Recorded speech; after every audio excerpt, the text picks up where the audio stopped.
ดีครับ The Cabinet of the Thai government met today on the 28th of March 2017. I have 8 issues for briefing this week. First is Thailand's membership to the Marrakesh Treaty for the facilitation of access to published works for persons who are blind, visually impaired, or otherwise print disabled. Approval for Thailand to be a party of this treaty has been given, as has approval for a change of domestic laws in Thailand to be able to accede. The two government ministries involved with this are the Ministry of Social Development and Human Security and the Ministry of Commerce. Next, we have the issue of landmine and cluster munitions, with Cabinet approving Thailand's extension of its commitment to the Mine Ban Treaty of 1997. This extension will be from November 2018 to November 2022. To carry out this extension, Thailand has identified 5 key areas of focus, namely improving technical survey and bomb disposal techniques, capacity building, local community participation, promoting regional and international collaboration, and coordinating with neighboring countries in demarcating clearance area.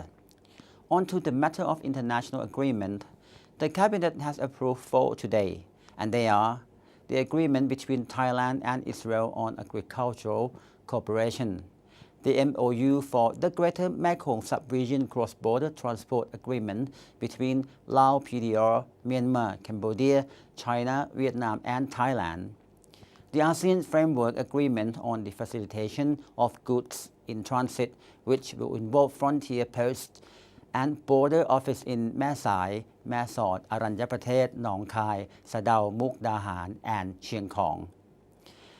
And the Indian-Thai MOU on narcotic control, psychotropic substances, chemical and drugs abuse. Please check with the relevant government agencies for further detail to these agreements. On to the matter of cooperation with international organizations in reflection of Thailand's technical competency. The Cabinet has approved for the Office of the Auditor General of Thailand to submit its candidature for the United Nations Board of Auditors and as external auditor for other UN agencies. This will be from the term beginning in 2020. On to the matter of care for critical emergency patients, the Cabinet has given its approval for the criteria and conditions for coverage of emergency medical expenses based on a 72-hour time frame. For the Minister of Finance, the National Health Insurance Agency, the Social Security Agency, and all other public and private medical care institutions to follow the criteria and conditions. For the public health agencies to follow the condition for accepting patient transfer from private facility within 72 hours. And for the National Institute of Emergency Medicine to manage the National Medical Emergency Response System to maximum cooperation between public and private medical facilities according to this framework.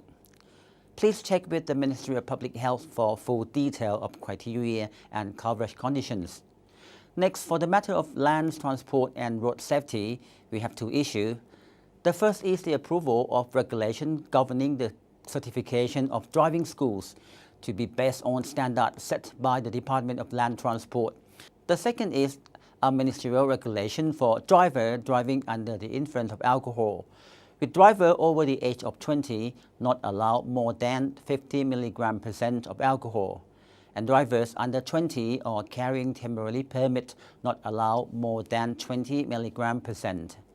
In all cases of alcohol breath testing, the same standards apply. Next, we have the issue of criminal justice and public safety, with the approval for regulation concerning the use of electronic monitoring of convicts on probation.